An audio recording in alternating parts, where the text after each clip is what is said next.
Okay, we're back. We're live. We're here on a Friday in Hawaii, the state of clean energy, and we're going to talk about how solar looks from the vantage of the mainland with Seth Major. He's the past executive director at the American Solar Energy Society. He's also the editor of its publication, which is Solar Today. Welcome to the show, Seth. Happy to be here. Thanks. It's great. I really appreciate you coming on. And I did want to get a sort of barbershop mirror look at how solar looks to somebody on the mainland. And I'd like to sort of get your vantage on how that works. And you've been following solar for a long time in your past capacity as executive director of the society and now as the editor of its magazine. But I just wonder, in the state of Colorado, and you're in Boulder as we speak, how do people see solar? How important is it to them? Is there a rush, the way there's been in Hawaii, to put solar on everything that's horizontal?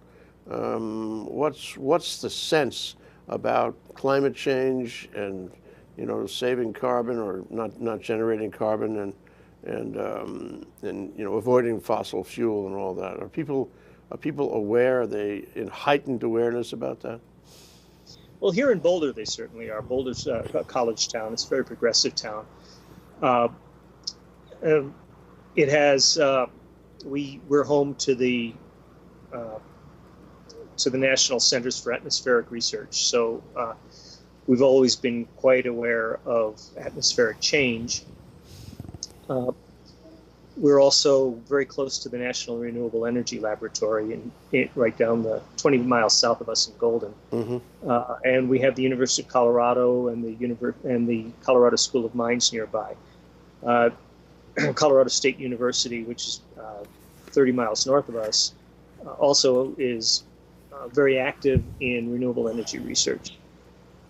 Colorado is historically an energy extractive state. We have coal mining, we have oil mining, we have natural gas. We've always exported energy. So the population here is pretty literate as regards energy in general. And Colorado is the first state to pass a voter initiative to impose a renewable portfolio standard. So currently our renewable portfolio standard is 30%. I know Hawaii's is 40% by 2030. Ours is 30% by 2020, mm-hmm. And we will make that easily. We have plenty of wind here. We've got lots of sun. In spite of the snowfall and the cold winters we get in the mountains, we do have sunshine 300 days a year. One of the reasons the skiing is so great. Yeah, and the cold weather does not impede the effect of the photovoltaic at all, does it? No, as a matter of fact, this is the most efficient climate in the country for solar water heating, which depends on bright sun. It's most efficient when you have bright sun and cold temperatures. You get a bigger temperature difference between the air and the water you're heating, and plenty of sun to do it. Yeah. So Hawaii has the advantage of not needing antifreeze systems. Mm-hmm. In the solar hot water systems, your systems are simpler and less expensive than ours are. You also have the requirement that new construction have solar water heating, unless there are extenuating circumstances. Yes, and that's great. And that's pretty common in Europe now to require solar water heating on new construction. In Israel, in France, in Spain, it's all going that direction. And solar water heating is, of course, the most efficient form of solar energy collection. Yeah, let me add that the solar water heating has another advantage, which I don't think they were aware of specifically at the time they adopted that law a couple, 3 years ago. It is, in effect, a storage system. You could put photovoltaic on, and you could drive, your water heating system with photovoltaic, but there won't be a storage system. In the case of, conventional solar water heating, there is a storage system. Well, in fact, if you have an electric water heater and you use photovoltaic panels to drive the electric water heater, that is, in effect, a storage system, too. But the big advantage of solar water heating is that the collection is 80 to 85% efficient, whereas the best of the photovoltaic systems are only about 20% efficient. So for a given amount of sunlight falling on your roof or falling on your collector, you get a much bigger bang for your buck with solar water heating. Yeah. Well, and I guess I stand corrected to say that you don't have a storage system when you have when you're running it on PV, because the warm water itself, the hot water, is a storage, right? That's what you're saying. Yes, exactly. Yeah. Exactly. It's interesting. Storage is becoming more popular in residential photovoltaic systems in Germany and Japan now. The German laws have been rewritten to provide an incentive for homeowners to use the electricity they generate on site, which means that it's to their advantage to store it, rather than sell it back to the grid. It's to their advantage to store it in batteries and use it at night. So there's a big shift going on there in that direction, and we're going to, with Tesla and Panasonic building this huge lithium-ion battery factory somewhere in the American Southwest, the price of storage batteries is going to come down 30 to 40% over the next 10 years. And it's going to become practical for people to use storage systems with their photovoltaics. The other thing that's happening in that direction is, as electric vehicles become more popular, the car becomes a storage system.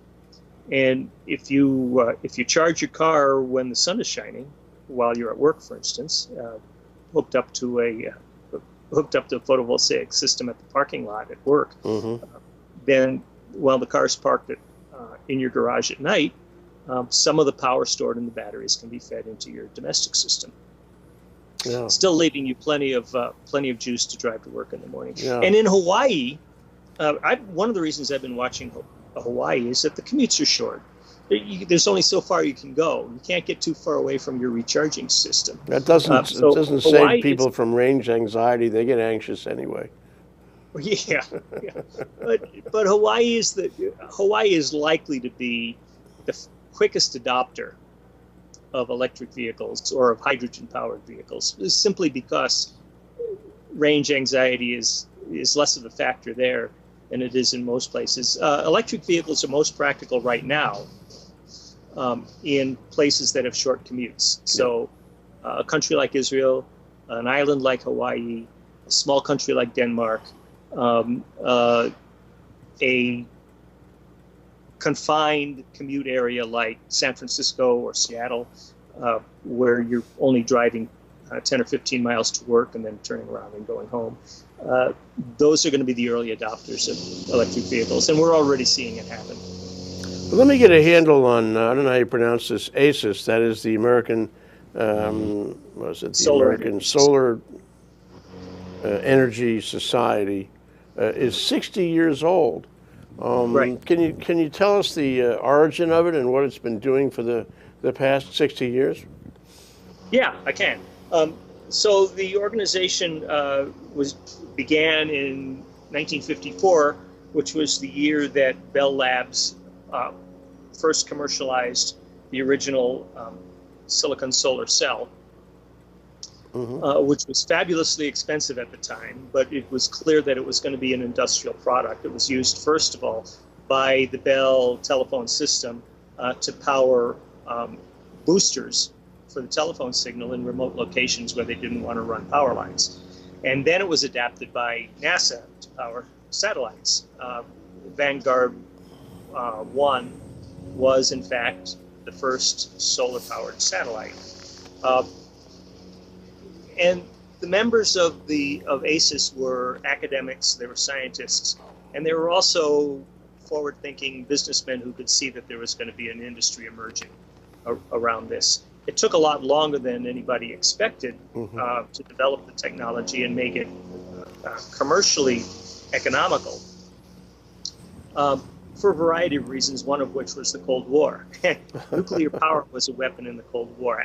Eisenhower's Atoms for Peace program put all of America's energy policy into building nuclear plants and selling nuclear plants abroad to kind of take some of the onus off the idea of the atomic bomb. So what did the society do in the in the years where things were ramping up, relatively Yeah, well, slowly? we nurtured the technology. Our members were the scientists developing it and the businessmen commercializing it. So we served as a clearinghouse for information between the scientific and the business communities, and with the architectural community too, which became interested in passive solar techniques, heating and cooling using the power of the sun. So for many, many years, we were primarily an academic organization, and then we gradually evolved into a trade organization as the industry began to take off. Was your office always in Boulder? No, we were actually founded in Tucson. And our first national solar conference was held in the 50s in Tucson, and it was fabulously successful. Tens of thousands of people attended. Interesting. Then during the Carter administration, solar water heating was federally subsidized. There were good incentives for putting solar water heating on your house, and the National Renewable Energy Lab was founded here in Golden, and ACES settled in Boulder as part of the process of bringing the Renewable Energy Laboratory to this area. We've been here ever since the early 70s. So now somewhere along the line, well, just going to your point about putting the effort on nuclear rather than photovoltaic. So did the collapse of the American atomic energy utility industry, bring out more research, more commercialization of photovoltaic in, what was that, 1979? I wouldn't say that there was a direct relationship between the refusal of...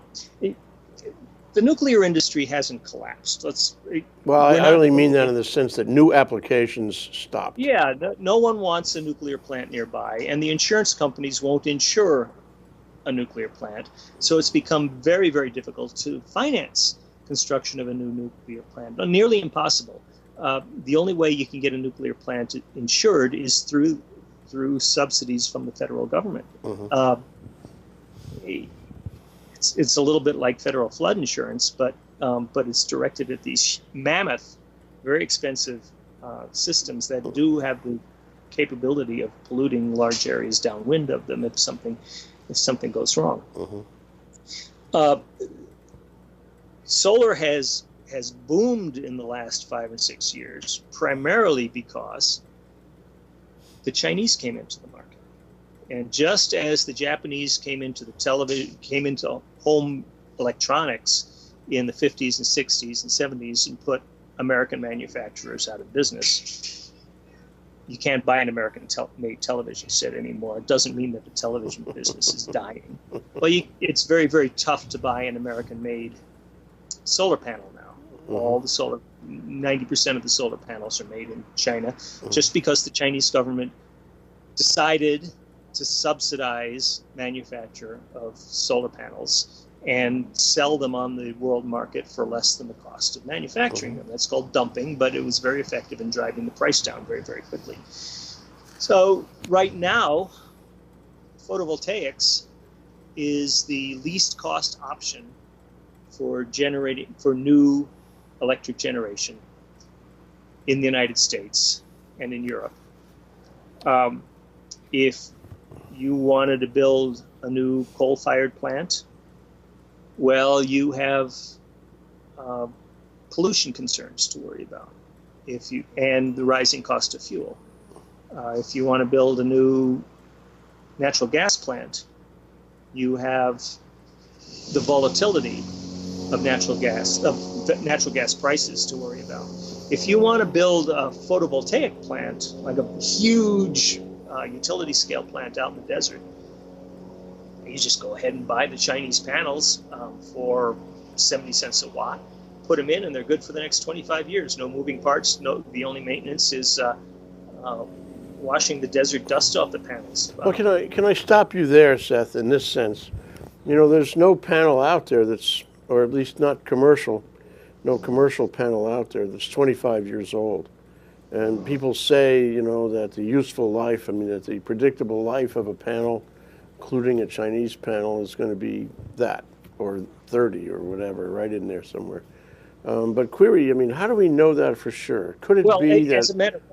As a matter of fact, there are silicon panels that have been in operation for more than 25 years. Actually operating? Yeah, yeah. The different, the only thing is that 25 years ago, they were astoundingly expensive to operate. Mm-hmm. And yet, you have to realize that these devices have been operating in space, in the harsh environment of space, for much longer than that. Mm-hmm. So we have a pretty good handle on how long a silicon module lasts. But if I make one that's not the same quality, isn't it likely to last for a shorter time? Well, if it's not the same quality, it's not going to produce it's not going to produce the power you need. A panel made of silicon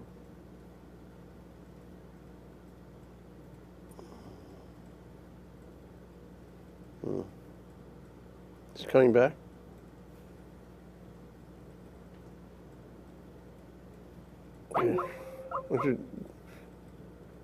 Yeah. We'll go to a break. We'll be right back. I'm Hong Jiang, host for Asia in Review on Tuesdays. And I'm David Day, host for Asian Review on Thursdays. Both of us broadcast our respective shows at 4 p.m. And my topics tend to deal with questions related to environment, culture, history, and sometimes human rights. And my shows tend to be on international business, foreign policy, geopolitics, and national security. And you can watch our shows live on the ThinkTech website at thinktechhawaii.com. And you can also watch us on YouTube or Olalo. So come join us on Thursdays at 4 p.m. I'm David Day. And on Tuesdays at 4 p.m., I'm Hong Jiang. Aloha. Aloha, I'm Carlos Juarez, host of our show Global Connections here in the ThinkTech Hawaii series. And Global Connections, of course, very important because we live in a world that is increasingly interdependent. We bring global issues here to the table. We bring people, informed subject matter experts. We also underscore how important Hawaii is to the world, people who are making the difference in the world here. As you've seen from some of our shows, we bring experts, and joining us for today's show as an example, Patrick Branco, a U.S. diplomat who's from Kailua, grew up here and is now helping bring aloha to the world of diplomacy. Patrick, thank you again for joining us here on Global Connections, a show that helps keep us connected to the world. Anything you can add for us? Yeah, it's great to be here. This is my second time on the show, and it's great to always talk about global issues, but in a Hawaii context, which is always wonderful. Yeah, so stay tuned. Global Connections, part of our Think Tech series. Hello. Hi, my name is Dr. Rafi. Every week, I'm right here at Think Tech Hawaii, 3 p.m. on Mondays. My show is Boards' Bio Briefings. What do we do here? Well, we watch sperm swim. We see if they catch anybody. We check out the latest biosimilars. You know, the kind that, what was his name? The guy with the bicycle? I guess we forgot his name, but he was taking EPO and other human growth factors. We'll be talking about human growth factors. You want to know where to get some? Maybe I'll tell. Anyway, you can catch me, as I said, every week right here, Monday, 3 p.m., Think Tech Hawaii, Dr. Rafi. You can also find me on Twitter, BioInfo Medical. Or you can catch me on Facebook, Dr. Rafael Boritzer. I'll be happy to converse with you. Aloha. I'm Jay Fidel. That's Sharon Moriwaki of the Hawaii Energy Policy Forum. And every Wednesday we have Hawaii, the State of Clean Energy. We've been doing it for some time now, and we have some fantastic guests on there, unbelievable guests who give us insight into what is going on in a very complex, sometimes very confusing, sometimes very disappointing area of progress in the state. So we love doing this. We love meeting them. We love talking to them. We love having their ideas out on the table. So maybe, just maybe, we can all make some sense of what's going on. Sharon, what do you think?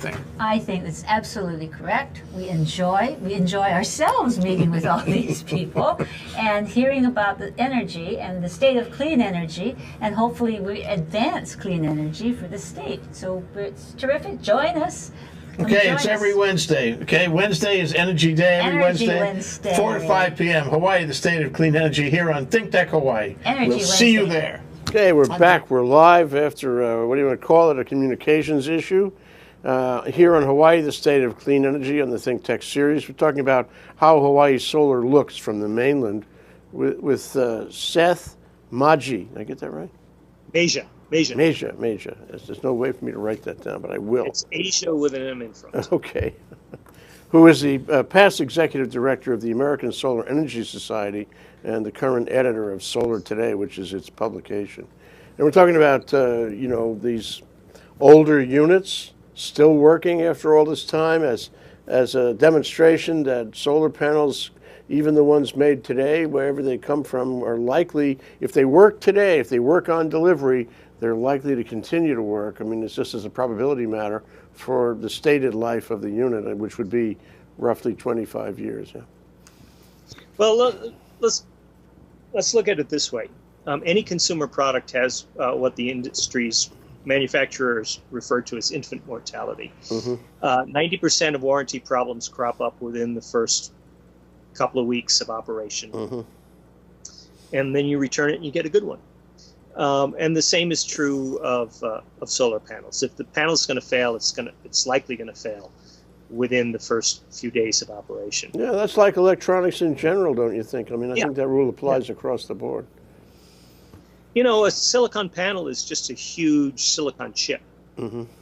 It's not much different from the basic materials are the same as what's inside this tablet that I'm talking to you on, or inside your cell phone.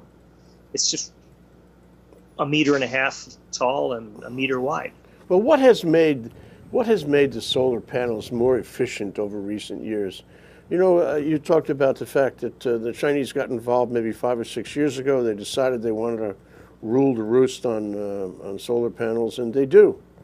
Quite an amazing feat, actually, in such a short time to have, put a lock on the technology that way. But what has made these panels more efficient?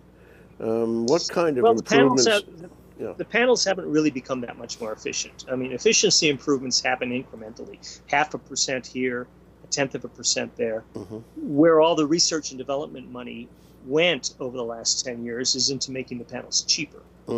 And it's the same process that makes your flat screen television, your solid state television set, get bigger and bigger and bigger and cheaper and cheaper and cheaper. It's basically the sharp television set hanging on your wall that's 6 feet wide, and that you paid $1,000 for.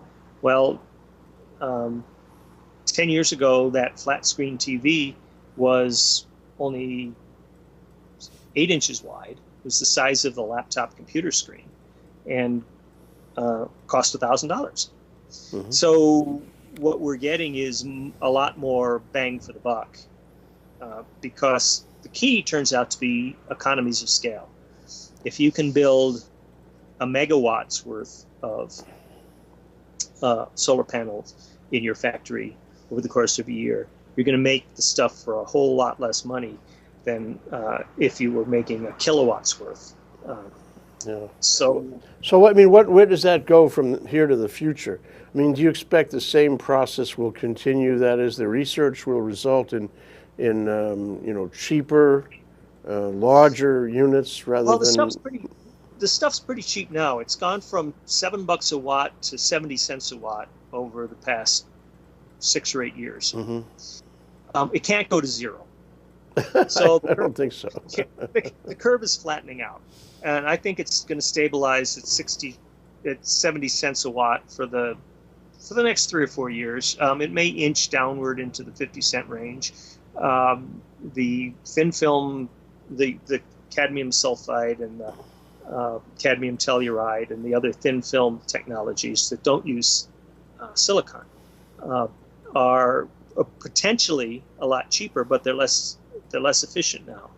When the cost of thin film goes down to 40 or 50 cents a watt, and it's almost there now, you're going to see it adopted for the very large scale, utility scale solar farms. Well, do you see any particular breakthroughs coming I mean, is there anything that's out there, you know, in say in research and development now that could change things? There are a number of things. There's something called quantum dots, which was pioneered here at the National Renewable Energy Laboratory and in a couple of labs in Europe.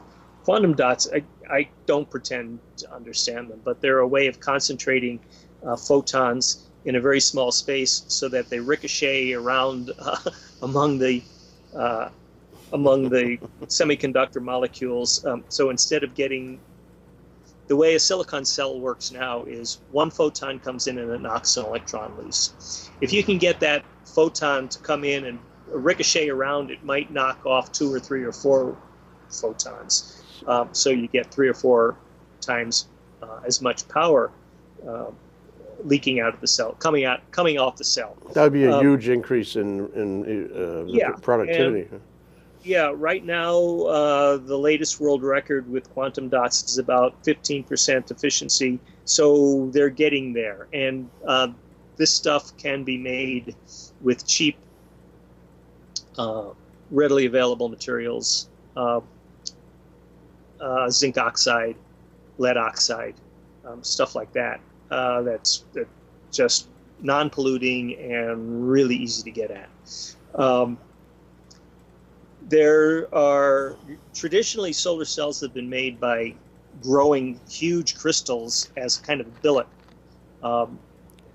and then sawing that billet into very thin sheets that become the solar cells. That wastes a lot of material. There's a lot of scarf. There's a lot of silicon powder that disappears in that process. So there's a process now called epitaxial cells, in which the silicon wafers are grown as single flat cells and then peeled off their backing and placed. So that's a you don't have to cut it then. I'm sorry? You don't have to cut it. You don't have to cut it. So there's no wasted material. So there are a number of things that are coming along. There are always minor improvements every year in the way the metallic backing is applied to a cell, and that, of course, is the conductor by which the electrons are conducted off and turned into voltage. So those are continual minor improvements. The best silicon cells in commercial production now from SunPower, which is an American company, are running about 22% efficiency. And if you want to maximize the amount of power you get off a relatively small roof, you go with a more efficient module. It might be a little bit more expensive, but in the long run, it produces. If it produces 20% more power, that's what's valuable to you. Does that also apply to a roof which is in a neighborhood where there's a lot of rain? That you would want to get the more efficient panel? Well, ironically, some of the thin film panels, which are inherently less efficient in bright sunlight, tend to do relatively better in low light or mask light conditions. One of the reasons the Germans have figured this out. You know, Germany is not a sunny country. It gets about as much sun as Alaska does, or Maine, or Seattle. But they've had days this spring where their photovoltaic systems produced on the order of 32% of their power. And that's because they had sunny days, and it was probably on a weekend where the power use was down 20% against what it would have been on a weekday. But 30% of your power from photovoltaics, when you're also getting 35 or 40% of your power from wind, and you get a situation where with hydropower, 75% of your power is coming from is generated without the use of fuel, and that's what we're all shooting for. But it's possible to do in places where you don't get the kind of sun that Hawaii and Colorado get, or Arizona. No, these these improvements, developments, however incremental they are, Do they help? I mean, do they offer the possibility that the U.S. can start doing, broader manufacturing again? I mean, it's really too bad that we lost that. Can it come back? Do the technological advances help it come back? Yes, but there's not really. We don't really have an efficient way to protect a mass-produced, the intellectual property behind a mass-produced technology. Mm-hmm. So, the Chinese are outproducing us in cars now. They want to outproduce us in airplanes eventually. There's no way to keep a successful technology inside Pandora's box. Yeah, well, too bad. The irony here isn't that the Chinese beat us because their labor costs are lower, because solar panels are very, very highly automated process. Yes. Their labor costs for solar panels are not lower than ours are. Interesting. What they do have is economies of scale, and the reason they got that is because the American banking system declined to finance the construction of very large solar factories. How interesting. The government-owned Chinese banks were. Mm-hmm. 5 years ago, the Chinese all of a sudden dumped $40 billion into their banking system with the express intent of dominating the world market for solar. This at a time when companies like Solyndra had to go begging to the government to back loans that they got privately, and they were chronically undercapitalized. One of the reasons they're chronically undercapitalized was because people on Wall Street listened to their friends in the fossil fuel industries who were telling them that solar's impractical, solar's too small, it'll never amount to much. You get even a guy as progressive as Bill Gates saying, "Oh, solar is cute." Well, yeah, it may be cute, but if you do it right, it turns out to be the cheapest way you can generate power in an environment where air conditioning loads and refrigeration loads are massive. It's really interesting. There's no more conservatively capitalist company in the environment right now than Walmart. Walmart is building solar systems on top of their warehouses as fast as they can. The fact is, if you're in Southern California or Arizona or Nevada or New Mexico, if you don't have solar panels on the top of your refrigerated warehouse or even your air-conditioned store, you're losing money. You can put the solar panels up there just to shade the roof. You don't even have to turn them on, and you're going to save 20% on your electric bill. Well, do you think that Wall Street might change its mind now that it's seen the benefits, seen the light as exposed by China? I mean, why don't they start pouring $40 billion into the U.S. industry and catch up? Wall Street always takes the short-term view. Wall Street always looks at this quarter's numbers. They want to see the stock price go up this quarter, and they're not much interested in investing for the long term. That's been a weakness of our system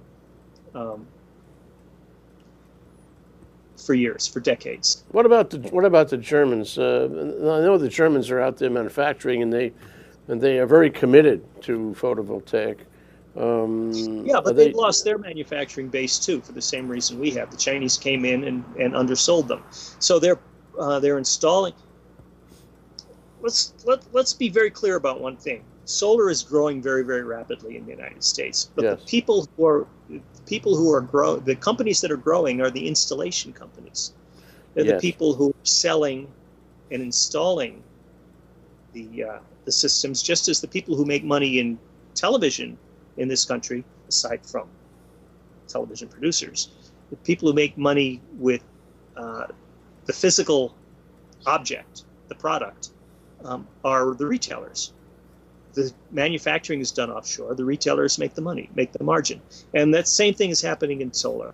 And the same thing is happening in solar in Germany. What's happening is we're seeing very rapid cost declines on the installation side that productivity of an American solar installer worker has risen by a factor of 250% in the last 4 years.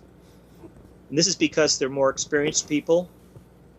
They have better racking systems that go up more quickly and more integrated wiring and grounding systems. So there's a lot of technological progress simply on the mechanical and electrical side. And best practices, most efficient practices. Best practices. And racking systems are made domestically. Racking systems, it doesn't make sense to buy aluminum extrusions from China. Yeah. You do aluminum extrusions right here at home. And you can't outsource the installation labor. You can't bring in Chinese workers to stomp around on your roof installing solar. Now, if you have all this new PV going in, and we certainly have, a huge amount relative to our peak load going in, and not only that, but from a political point of view, PV is the thing to watch. It's got no political resistance at all, where other different renewables do have political. We have political resistance around wind because of the birds, because some people don't like having wind around them. We have political resistance on geothermal, which is a shame because we have 1,000 years supply of it, and so forth. And I wonder if that's the way it's working in the country in general. Is photovoltaic overarching other renewables in the same way around the country? Yes and no. We have about 5 times as much wind power capacity on the mainland now than we do solar capacity. Mm-hmm. And the utility companies don't like rooftop solar. They don't like having to buy power from their customers. Yes. It turns their business model upside down. Yes. The business model for a utility company was established in the 1880s by Thomas Edison and Samuel Insull. Yes. And the business model is you build this big central power plant and you sell the power. And you're a regulated monopoly, so you get to make, let's say it's 10% on everything you do. So you're allowed to make a 10% profit on building the power plant, 10% on operating it, 10% on buying the fuel. Now, if you eliminate the fuel from the system, that eliminates a big piece of your profitability. And if you force the utilities to pay a retail rate for the electricity that's pushed into the grid by homeowners, mm-hmm. then they feel that they're not making a profit on that homeowner. So they come up with this song and dance that the homeowner has to billed a flat monthly fee for the privilege of putting that home's electricity back into the grid. That ignores the fact that by having rooftop solar, the utility doesn't have to build a new coal-fired plant. Mm-hmm. So that's a savings to the ratepayer. The utility doesn't have to build new high-voltage transmission lines out to the suburbs because the suburbs are making their own power. There's a lot of savings to the utility company out of rooftop solar that needs to be passed along to the ratepayers, and the utility companies don't want to do that. So there is a lot of political resistance. So how is it being resolved around the country? I mean, it's a tension for sure. It's really interesting. The utility companies are all in favor of having their own solar plants. Yes. So they'll build a huge solar plant out in the desert, or here in Colorado, they'll build a huge solar plant down in the San Luis Valley, which is the sunniest part of our state. But they want to generate the electricity, and they want to sell it out to the customer. So they're all in favor of solar if they own it. They're not in favor of solar if the customer owns it. Well, they might be able to do that if there was no installation industry to oppose them. It seems like the installation industry has a vested interest in having it on every rooftop. Oh, yeah, absolutely. And because of the savings to the homeowner, homeowners who can afford it want it. Yeah. Over the long term, owning a solar system is like having an 8% bond. it's a hedge against rising utility prices. And if you're generating your own electricity, if you eliminate your utility bill, that's a piece of change that you can put into paying off your mortgage. In Germany, where they had a feed-in tariff, which meant that the utility had to buy rooftop solar for more than it was costing them to generate their own power. If homeowners were putting up solar and using the money they made selling to the utility to pay off their mortgages, that was a great deal. As it happens, that led to the situation where on a comfortable spring day when nobody's running air conditioning and nobody's running heating systems, solar can provide 30% of the nation's electricity for no fuel cost and no pollution. So where do you think this is going to, this tension, we have this tension big time in Hawaii. Yeah. There's a lot of controversy Well, about one of the it. interesting things that's happening in Hawaii is because the grids are small, they're island-to-island grids. Putting a lot of solar into the system looks like it might destabilize the grid. In fact, it never has. In order to destabilize the grid, you'd have to have more power coming out of coming off the rooftops than you can use at that moment. And that doesn't happen because the maximum power coming off the rooftops happens at about the same time that everybody turns on their air conditioners. And I don't think it's ever going to happen. You're never going to get a situation where rooftop solar is going to overwhelm the grid. But it's a good story for the utility companies. Well, that's the utility says we can't take more than X amount, and so we're not going to approve your installation. And right. That's been in contention now for a few years, and it's a hot issue. Yeah, but forgive my French, it's horse hockey.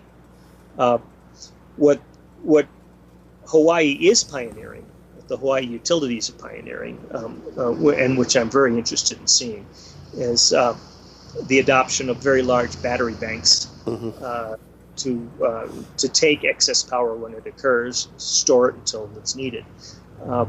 And that's happening more rapidly than I expected, given the current high price of batteries. As I mentioned earlier, the price of battery systems is going to fall dramatically over the next 10 years, and it'll become much, much more common.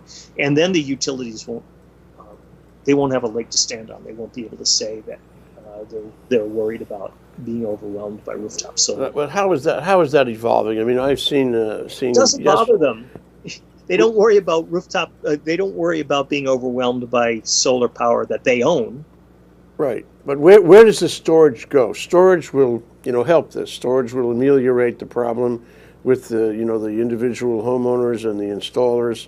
For that matter, storage will make a utility-owned solar farm work that much better too. How much do we need, and how long a supply? Do we need overnight storage? And who's going to pay for it? Will it fall on the homeowner's side, or will it fall on the utility side? I mean, what's happening on the mainland? What can we learn from that? What's happening in the desert Southwest is really interesting. A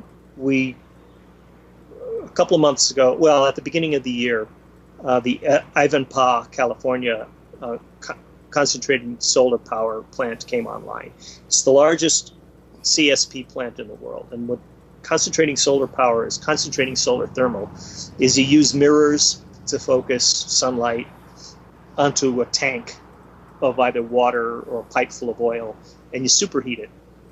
Use that to generate steam, and use the steam to drive a conventional steam turbine to make electricity. Well, that's thermal. It means it's easy to store. You can pump the hot liquid into an insulated storage tank, and you can continue to make power well past midnight. There's a plant in Spain now that makes power 24 hours a day from the heat it stores during the day from the sun. So that's base load. At that point, it becomes practical to run Las Vegas on solar power 24 hours a day. But Las Vegas isn't running that way. And in fact, no major city is running that way. So where are we on the continuum of getting to that place? We're closer than you might think. Thermal storage is relatively cheap to do. You do it in your hot water tank when you heat water on your roof. Mm-hmm. It's a well understood technology. People have been doing it in one form or another for more than 100 years. You have to remember that before the natural gas boom in the after World War I, rooftop solar water heating was the most common way. It was on 60% of the roofs in Southern California. And it was on 40% of the roofs in Florida. Mm-hmm. Then the gas companies ran lines in and started selling natural gas really cheaply, and people didn't see the need any longer. And they were also subsidized the installation of gas water heaters. So on new construction in particular, a gas water heater was cheaper to install and plumb in than a rooftop solar water heating system. And so that's what the contractors did. And those systems dried up and blew away, just as the Carter era hot water systems dried up and blew away when the Reagan administration shut down all the solar subsidies and all the research and development support for solar. So you think that the combination of photovoltaic and, say, thermal storage, I suppose battery storage is a close second, in terms of efficiency, but do you think that combination will ultimately rule the roost? I mean, we do have political problems with wind farms here anyway. I mean, some very, very, very heavy arguments going on in the past few years over that. And I think it's kind of slightly radioactive. If somebody wanted to put up a big farm now, you run into trouble with the local community. They don't like it in their neighborhood and so forth. So nobody raises that kind of objection with photovoltaic. And I'm thinking that although you don't like to put all your eggs in one basket, that's the direction we seem to be headed. Photovoltaic with a battery or thermal storage backup that will take us through the night, and thus we won't require any more generator systems. I mean, is that where we're going? Is that where the mainland is going? I think we'll always have central power plants, whether they're solar or wind or geothermal. But Americans like to be independent. They don't like large companies jerking them around on price.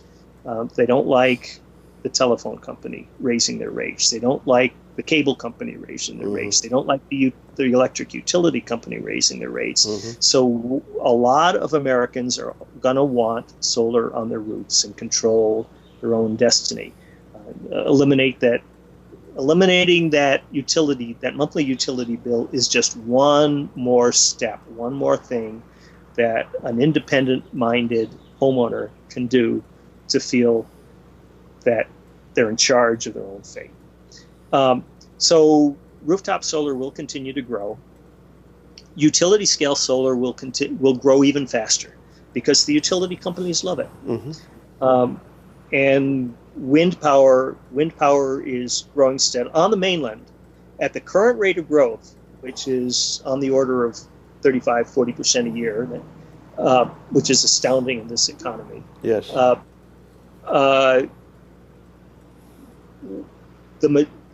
The bulk of American electricity will be produced without the use of fuel by 2050. Not much more has to happen except to continue the current rate of growth. With today's technologies. Technologies will improve. The not in my backyard syndrome as regards wind is really an interesting one. Personally, I happen to love what wind turbines look like. It's a graceful movement, it's the same kind of graceful motion you admire in a sailboat or in a sailplane. A ballet dancer, if you will. Yeah, it's an elegant machine. It's lovely to look at. I think it's great, but some people don't want to look at them. And the wealthy people who own estates on the south shore of Cape Cod in Massachusetts delayed have delayed for a decade the construction of Cape Wind, which is an offshore wind system. People are perfectly happy to have wind power if it's someplace they can't see it. I don't know why they don't feel the same way about transmission lines, which to my mind look. It's interesting. Well, we're almost out of time, Seth, and I wanted to ask you one last question, because I know that, you and the Society and the magazine have followed Hawaii. Hawaii is an interesting laboratory to watch these developments, and I know you're, familiar with, the tensions and the various renewable sources competing with each other here. But I wonder if you could give us your advice from where you and the Society and the magazine stand. What should we be focusing on? What should we be, trying to achieve here? Persevere. The solution to the solution to the long-term problems is small successes where they're possible to make. So if your neighbors are opposed to big wind farms now, well, go do something else. Go do rooftop solar.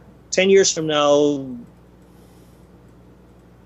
big wind farms won't be a big issue for them anymore, or they'll die off and their kids will be perfectly happy. Yeah, good point. The people who worry about, I understand the reluctance to drill into a volcano for geothermal energy. It's essentially the same process as we object to here in Colorado that we call fracking. Sure. You drill a hole in the ground and you break up the rocks down there, and all kinds of ugly stuff can come up. So safeguards have to be in place so that you can drill into a geologically tender area without toxic gases coming out.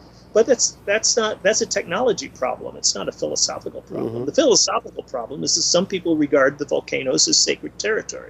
Yeah. Well, that's fine too. But I understand that there are Hawaiian groups that feel that geothermal energy is a gift from Pele, and I understand. I'm a little more sympathetic to that view. You look at what Iceland has done with geothermal, and it's spectacular. Yeah, we could do that here. Seth, we've got to break. We're out of time. The next show is coming. I want to thank you for joining us today. This was really interesting, and some of the points are really valuable to us, I think. And I'd like to actually do this again with you and go further, catch up with you in a few weeks and continue the conversation.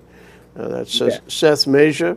He's the past executive director at the American Solar Energy Society in Boulder, and he's the current editor of Solar Today, its magazine. He's an environmental engineer, and he follows solar and all renewables, not only in the mainland, but here in Hawaii. And he can give us a view of how solar looks from the mainland. Thank you so much, Seth. Aloha. Aloha. We'll see you soon.